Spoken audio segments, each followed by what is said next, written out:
एक मुस्कान जो सिर्फ खूबसूरती ही नहीं बल्कि सेहत की पहचान है। और आज की बातचीत उसी मुस्कान को सजाने और संवारने की उस महिला डॉक्टर के साथ जो कि अब सतना के हजारों मुस्कानों की वजह बन चुकी हैं।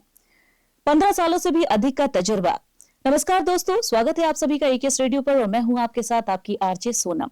तो जल्दी से अपनी मेहमान से आपका परिचय कराती हूं। डॉक्टर सुचिता पांडे जो कि सतना की जानी मानी डेंटिस्ट हैं, इसके साथ ही विंध्या पैरामेडिकल कॉलेज की प्रोफेसर भी हैं।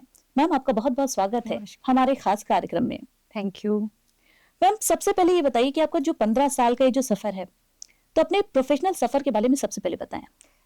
देखिए, एज अ डेंटिस्ट मैं अगर बात करूँ तो 2009 में मेरी मैरिज हुई यहाँ पर, और मैं तभी से उसके बाद से ही मैंने अपना ये डेंटिस्ट का सफ़र शुरू कर दिया। उसके पहले मैं एज अ स्टूडेंट थी, इंटर्नशिप करा मैंने इंदौर से, डेंटल कॉलेज इंदौर से मैंने बीडीएस कंप्लीट किया। फिर उसके बाद तुरंत ही मेरी मैरिज हो गई।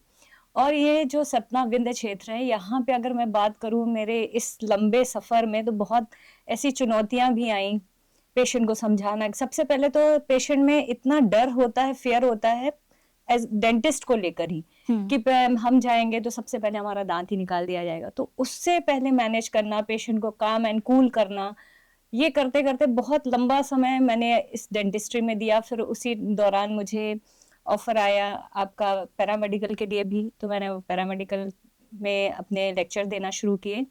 और एज अ डेंटिस्ट अगर मैं बात करूं तो हमारे यहाँ जो विंध्य क्षेत्र है, इतने ज्यादा डिसीज हैं हर तरीके की, लेकिन बस प्रॉब्लम वही है कि अवेयरनेस नहीं है लोगों में। और उसको ठीक करने के लिए हमारी सोसाइटी को भी करना पड़ेगा, डेंटिस्ट के साथ मदद, और कई ऐसे आपके जैसे लोगों का भी हमें ज़रूरत है जो ऐसे ऐसे प्रोग्राम ऑर्गेनाइज कराएं कि लोगों में अवेयरनेस बहुत ज़्यादा से ज़्यादा फैल सके। तो लोगों में किस तरह का डर होता है, इस पर मैं सवाल करूंगी, लेकिन उससे पहले मेरा अगला सवाल कि एक डेंटिस्ट के रूप में इन 15 सालों में आपको सबसे बड़ी सीख क्या मिली? बहुत अच्छा क्वेश्चन है आपका ये। जो सीख है ये हर एक इंसान के जीवन में आती है, और डेंटिस्ट के रूप में मुझे जो सीख मिली है यहाँ पे, सबसे पहले तो ये है कि आप सोसाइटी में पहले अपनी जगह बनाए, तैयार करिए। सोसाइटी को, लोगों को अवेयर करिए कि हमारे सिर्फ केवल एक ही कोर्स नहीं है एमबीबीएस। लोगों के मन में धारणा ये बनी हुई है कि जो एमबीबीएस वाला है वही डॉक्टर है। बाकी जो बीएमएस हो गया, बीएचएमएस हो गया, बीडीएस हो गया, यूनानी हो गया, उसको लेकर उनके मन में अभी कोई जागरूकता नहीं आई। और डेंटिस्ट के बारे में उनका, जो मैंने अभी अपने पहले आपको ही बताया कि डेंटिस्ट को लेकर उनके में यह है कि कोई भी, क्योंकि प्रॉब्लम कहाँ पे है कि हमारा जो सोसाइटी है वो ये सोचती है कि कम से कम पैसों में हमारा ट्रीटमेंट हो सके। और हमारे यहाँ ऐसे कई क्वैक बैठे हुए हैं जो इस तरीके के गलत ट्रीटमेंट कर देते हैं, उन्हें तो पता ही नहीं। क्योंकि डेंटल में बहुत इंपॉर्टेंट चीज होती है आपका फेस, क्योंकि माउथ में ही सारे टीथ हैं आपके। तो यहाँ से बहुत सारी आपकी क्रेनियल नर्व्स जाती है जो ब्रेन तक अटैच रहती हैं। अब हम सिर्फ डेंटल यूनिट के पास ही एक अथॉरिटी है कि वो एनेस्थीसिया देता है। एनेस्थीसिया से वो पर्टिकुलर एरिया सुन होता है और उसको हम फिर दांत को निकाल पाते हैं। तो अगर आपने थोड़ा बहुत भी इधर उधर कर दिया, ठीक है, तो पेशेंट पैरालाइज हो जाएगा, फेस पैरालाइज हो गया। और आप पेशेंट ऐसे में, लोग, और कई ऐसे केस हुए हैं यहाँ पे, क्योंकि जो क्वैक हैं वो ऐसा काम कर रहे हैं और लोग भी उन्हीं के पास जाके ट्रीटमेंट कराते हैं। क्योंकि डेंटल ट्रीटमेंट थोड़ा सा एक्सपेंसिव इसलिए हो जाता है कि हम अवेयर नहीं होते हैं, हम पहले उस समस्या पे ध्यान नहीं देते। जब हम सोचते हैं ठीक है नॉर्मल ब्रशिंग ही तो करना है, कीड़ा लग गया, ठीक है, हम झड़वा फुकवा, यहाँ बहुत ज्यादा है विंध्य क्षेत्र में। तो वो ऐसे पेशेंट को मुझे समझाने में, बताने में, उनका कहना है कि मैडम आपने हमारा दांत का तो मसाला कर दिया, पर कीड़ा कहाँ है, वो कीड़ा इतने सारे निकलते हैं। बिल्कुल। तो ये ऐसे लोग जो हैं, जो फैले हुए हैं, ऐसे पे जो गवर्नमेंट है उसको एक्शन लेना चाहिए।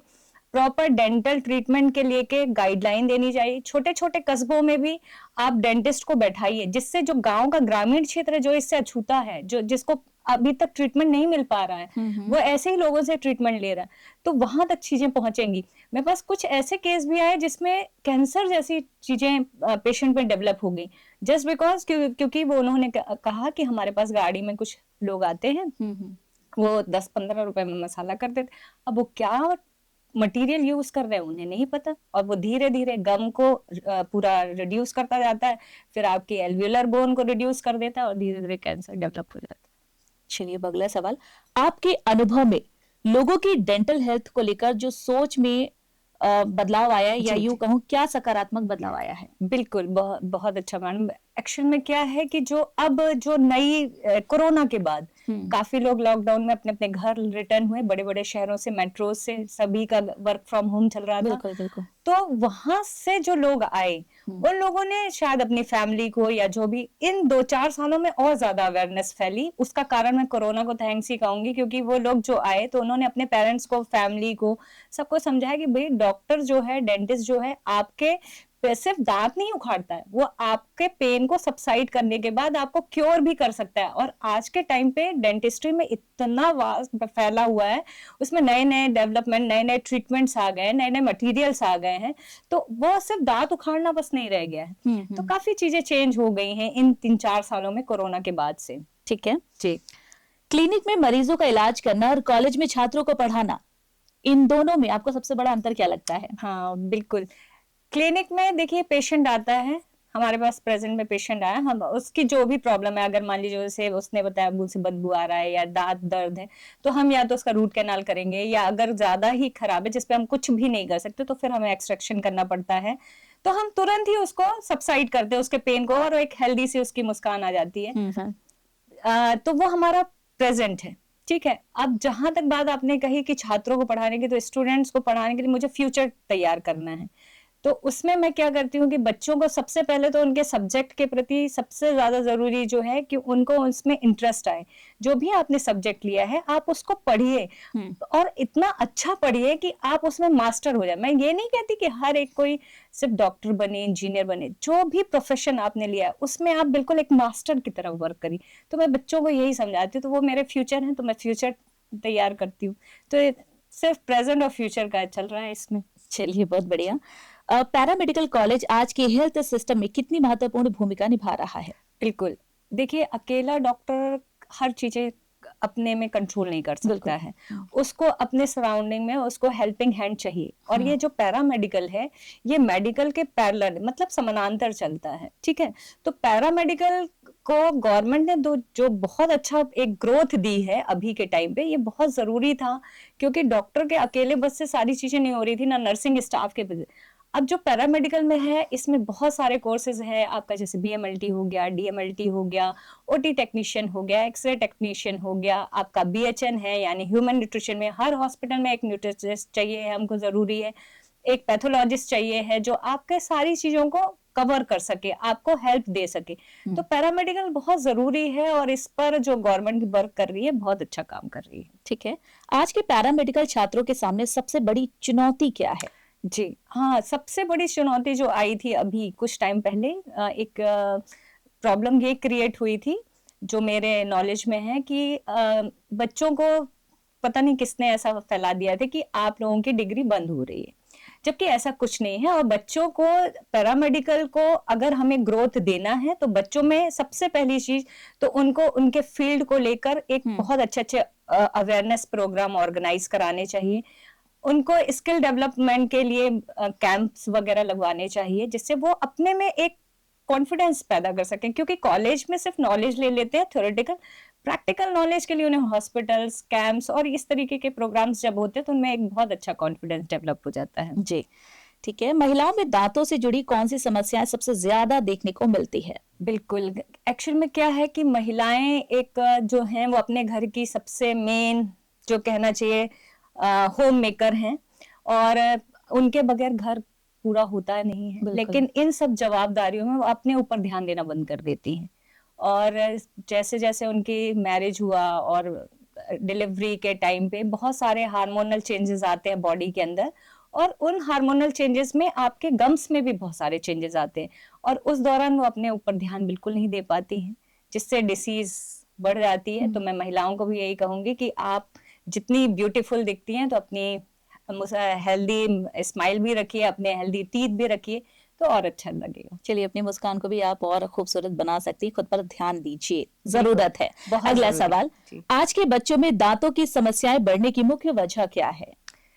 एक्चुअल में बच्चे जो हैं वो पेरेंट्स से जिद करते हैं कि मम्मी मुझे जंक फूड्स खाते हैं, ज़्यादातर कुरकुरे, चिप्स, और हमारे सब ये फैले ही हुए हैं, तो बच्चे सब मोमोज, तो क्या होता है कि नाइट ब्रशिंग अगर मदर या फादर, मैं मदर को बस नहीं कहूंगी, मदर फादर दोनों की रिस्पॉन्सिबिलिटी है कि नाइट में बच्चों को ब्रशिंग जरूर कराएं।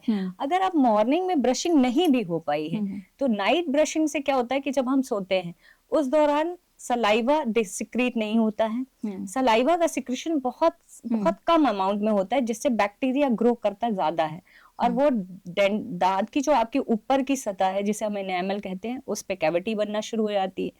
और अगर आप ब्रशिंग करेंगे तो वो फूड मटेरियल रहेगा नहीं, किस पे बैक्टीरिया वर्क करेगा। और मॉर्निंग में क्या होता है कि सनराइज में बैक्टीरिया उतना ग्रो नहीं करता है, सलाइवा सिक्रीट करता है, उसमें बहुत सारे एंजाइम्स होते हैं जो उसे किल करने का काम करते हैं। तो इसलिए नाइट ब्रशिंग मस्ट है बच्चों के लिए। ठीक है, अगला सवाल, लोगों में डेंटल ट्रीटमेंट को लेकर डर क्यों होता है और इसे कैसे दूर किया जा सकता है? जी, डेंटल ट्रीटमेंट का प्रॉब्लम वही है कि डेंटल ट्रीटमेंट में वो जब डॉक्टर के पास तब पहुंचते हैं जब कोई भी कंडीशन उनकी सीवियर हो चुकी होती है। पहले जब हम खुद ही उस चीज को अवॉइड करते हैं, अरे ठीक है अभी बाद में दिखा लेंगे, जब पेन शुरू होता है तब फिर जाते हैं। और इतना जो टूथ है आपका, उसकी जो ऊपरी सतह है उसे हम इनेमल करते हैं, वो काफी हार्डेस्ट होती है।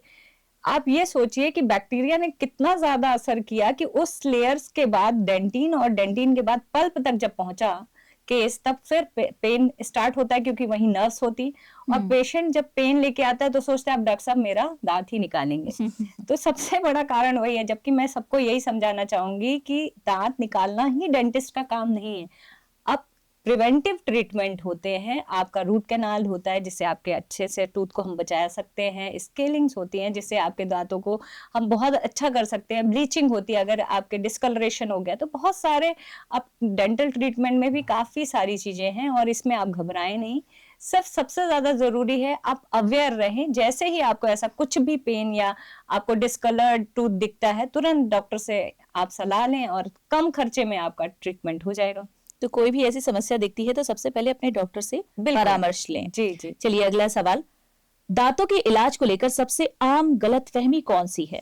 जी, सबसे ज्यादा गलत मैंने जो आपको स्टार्टिंग में ही बताया कि एक्चुअल में ये हमारी सोसाइटी में पता नहीं है कैसे लोग हैं जो ये बोल देते हैं कि दांत में जो कीड़ा लगता है वो कीड़ा कान के द्वारा बाहर निकलता है। और ये मैंने कई बार सुना है। हाँ, जी, ये विंध्य क्षेत्र में बहुत ज्यादा दिक्कत, मेट्रोज में नहीं है। क्या ये सच है? बिल्कुल नहीं है मैडम, ये बिल्कुल भी ऐसा नहीं है।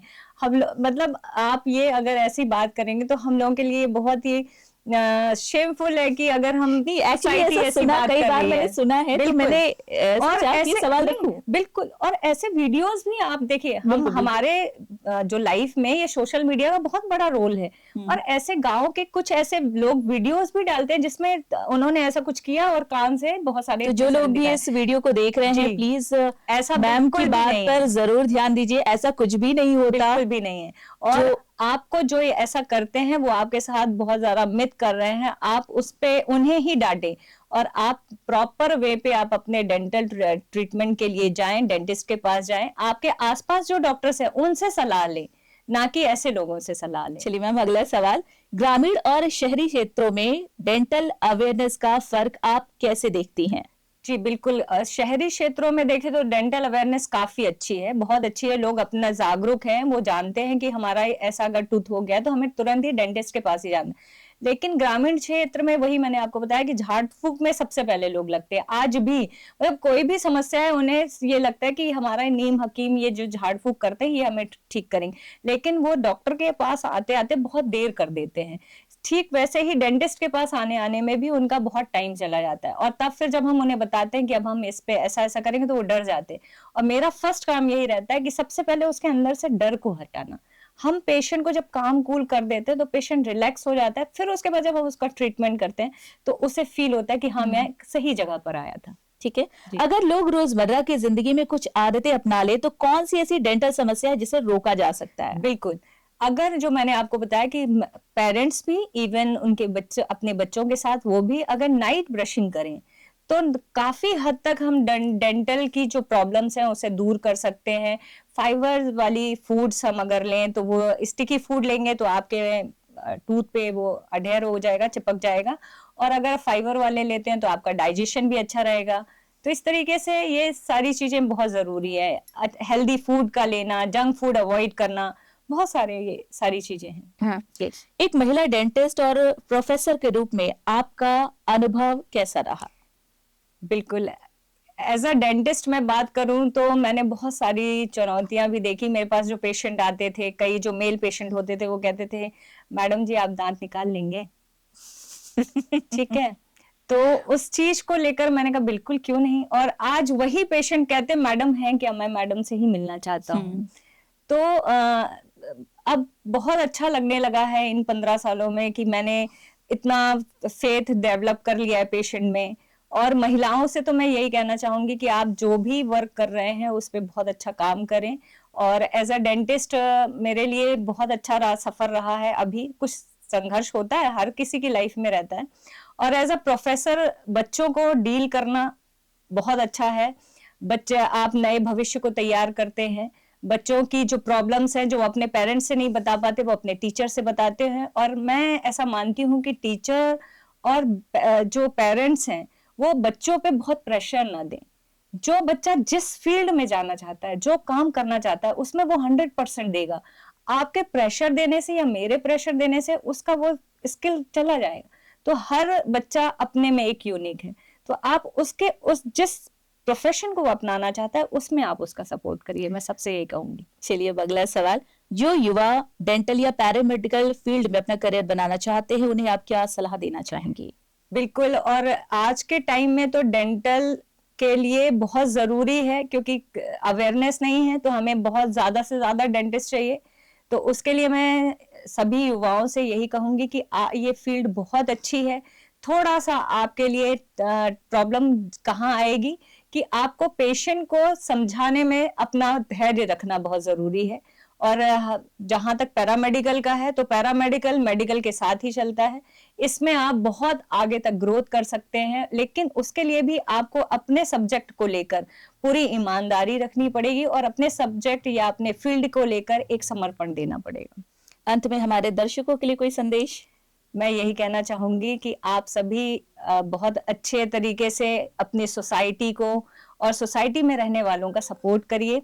डेंटल ट्रीटमेंट के बारे में जो भी अफवाह फैलती है उसे अवॉइड करिए।